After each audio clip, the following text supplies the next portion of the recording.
As we begin the new season in Ireland, the IHUA want to highlight some of the recent changes to the aerial rule in the hope that it supports players, spectators, coaches and umpires for the season ahead.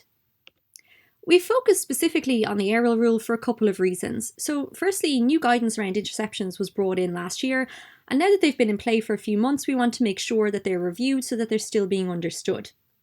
We also saw anecdotal evidence during the summer of people saying that this rule remains confusing, and so we hope to reduce this confusion where we can. And then finally, in the last few weeks, further guidance on this rule has been brought in around the concept of intentional breakdowns of play, which we want to draw people's attention to. But before we begin, please be aware that the FIH Rules Committee publishes a guidance briefing document for umpires, which is freely available for anyone to download online.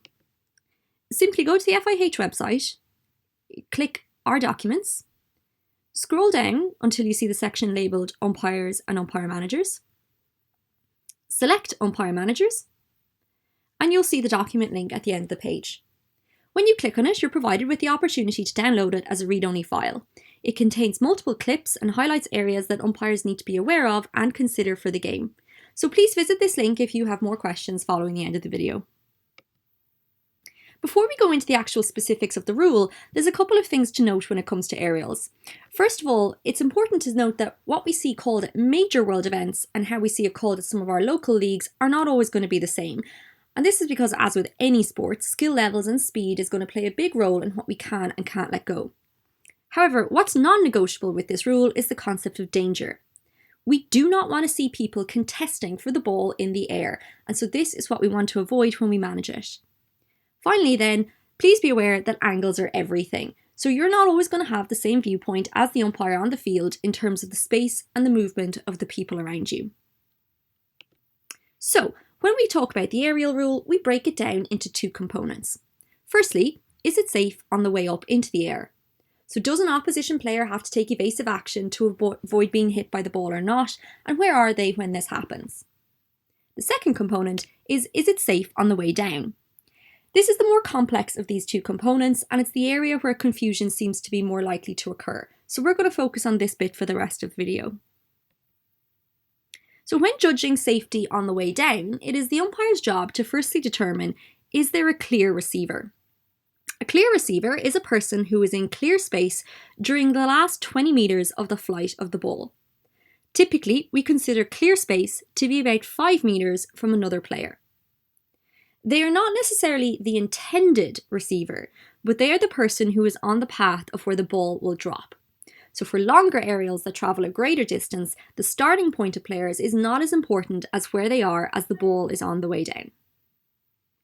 So if an umpire can see that yes, there is a clear receiver, then they need to make sure that this person is allowed the space to bring the ball under control or to the ground. And this will depend on the level of play that we're at.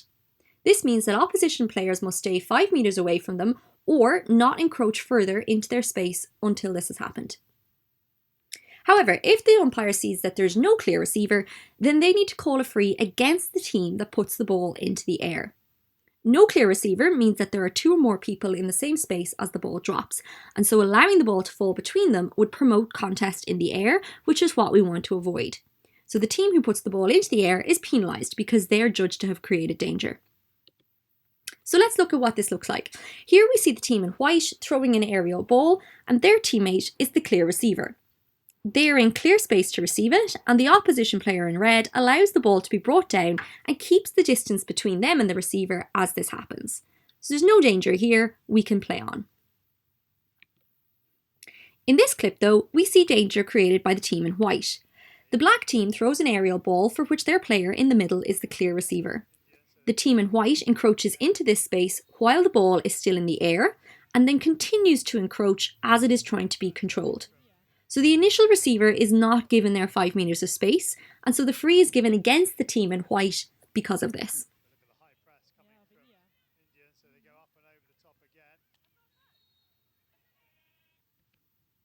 In this clip, the team in white puts the ball into the air, and as it's on the way down, it's clear that it's about to land between 2 players. These 2 players were both in the same space, and neither of them was encroaching into the other. So this means that there's no clear receiver for this aerial. So the free is given against the team in white because their aerial is what created this danger. This is a similar situation. The team in blue aerials the ball into open space. However, two players run into this space at the same time. They start off running together and they continue running together. So this means that there's no clear receiver for this aerial, and the free is given against the team in blue for creating danger. So these are the basic elements of the aerial rule. However, last year an additional note was placed in the rules which allows for the aerial ball to now be intercepted, provided that this interception is done safely. An interception can occur within 5 meters of space of the initial receiver. However, it cannot happen within playing distance of them. There is no clear definition as to what playing distance is, but as a guideline, it is approximately 3 meters from the other person, but this will depend on where the interception is happening and how it's happening. Typically, interceptions that are attempted in front of or behind a player or in a similar line to the path of the ball are unlikely to be safe because they're more likely to create playing distance or encroach into that playing distance of the receiver. It is really important to note with this rule that just because someone takes a ball cleanly does not mean that they have taken it safely. And safety is the only thing that this interception rule will be judged on. So again, some examples to demonstrate this. So here the team in red puts the ball into the air. As the ball is dropping, the player in white steps into the line of the ball and intercepts it. As they do this, they are not within playing distance of the players in red, and so they have managed to do this safely. They also take the ball away from play, which again makes it safe. So this is an interception that we are allowed play on from.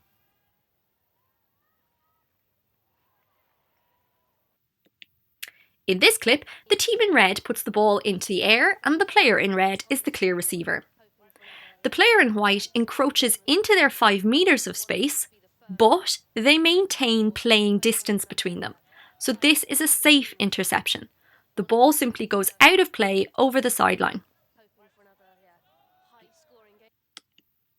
In this clip, the player in blue in the circle is the clear receiver. The player in yellow is attempting to intercept it with his stick high in the air. However, in doing so, he keeps moving backwards and so comes into the playing distance of the player in blue. Because this happens in the circle, a penalty corner is given against the player in yellow. In this clip, the blue team puts the ball into the air and they are the clear receiver. White attempts to make an interception, but because they're running from behind to do it, they encroach into playing distance, making this dangerous. A free hit is given to the team in blue.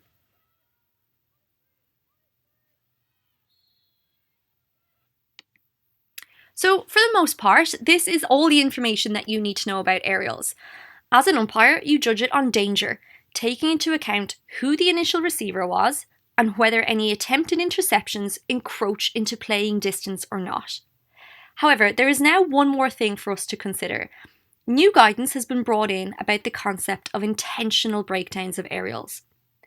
It's been highlighted that in the event that an umpire judges a player to have broken down in an aerial ball in a manner that suggests that their intention or choice was simply to stop play, then this action should be judged in the same way that other intentional fouls are. So in other words, if this happens in the 23-metre area, we would consider giving a penalty corner, and if it happens in the circle, we would consider giving a stroke. Before we go any further with this though, we cannot emphasise enough that we think that this situation will be rarely seen.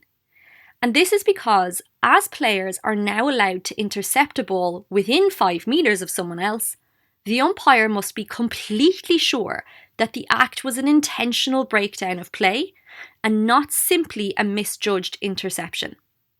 As an example of how rare this is, between over 100 matches in this summer's Women's World Cup and the Commonwealth Games, we saw just 3 penalty corners given and 1 stroke. So this is not something that we expect to see. We do not encourage umpires to overthink this or to go looking for it, but we need players to know that this is a possibility. All umpires within Hockey Ireland competitions have been briefed with these videos and with additional ones on this topic. So, for some examples. In this clip, the team in black play an aerial for which black is the clear receiver. Within the 23-metre area, the white defender makes a move to intercept it. Although they play the ball, they have run directly into the playing distance of the player in black. This is unsafe.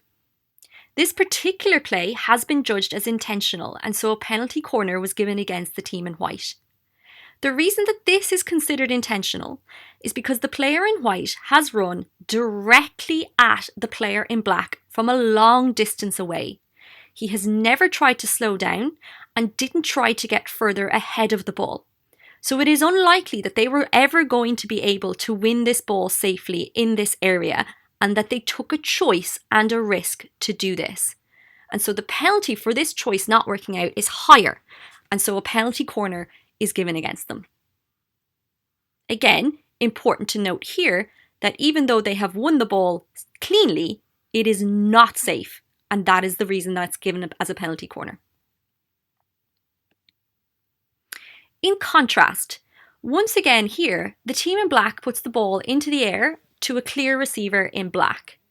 The team in white attempts to intercept it, but in this clip they are moving backwards. They are encroaching into playing distance, and so a free hit is given against white. However, this is different to the last clip, as it is clear here that the player in white is not fully aware of the space behind him. And so although it's still a free against them, this is not considered intentional, as their efforts here were to try to do this safely. In this clip, the ball is played into the circle by orange to the player in orange. The player in orange is the receiver.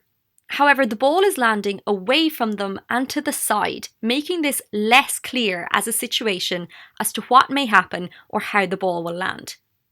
The keeper, though, comes out and encroaches into playing distance. So this is not considered intentional, though, because of how the ball is landing. Therefore, a penalty corner is sufficient in this situation. However, in this clip, we have a player in red who is clearly directly underneath the aerial and in space to take it down. The goalkeeper runs straight into that player's space and is not in a position to win it safely. Here, the umpire initially gives a corner, but they subsequently self-refer to check if it should have been a stroke. Because of how far the keeper has run to try and get this ball, and because they have run directly at the player, again without stopping, they are judged to have made a choice to do this and to take the risk that they cannot do it safely. This is therefore judged as an intentional breakdown, and so a stroke is the correct call. The video umpire subsequently correctly upgrades this. It should be highlighted that at the moment, this is the only example of a stroke that we have in world hockey. And we'd like to emphasise that this is how clear this breakdown needs to be in order to call a stroke. Not all players who encroach into space do so intentionally, and so we need to look at the context of the situation to call this. How they run there, the space they've come from, the way in which they approach the player, how the ball is landing. These will all play a role in our decision making for this topic.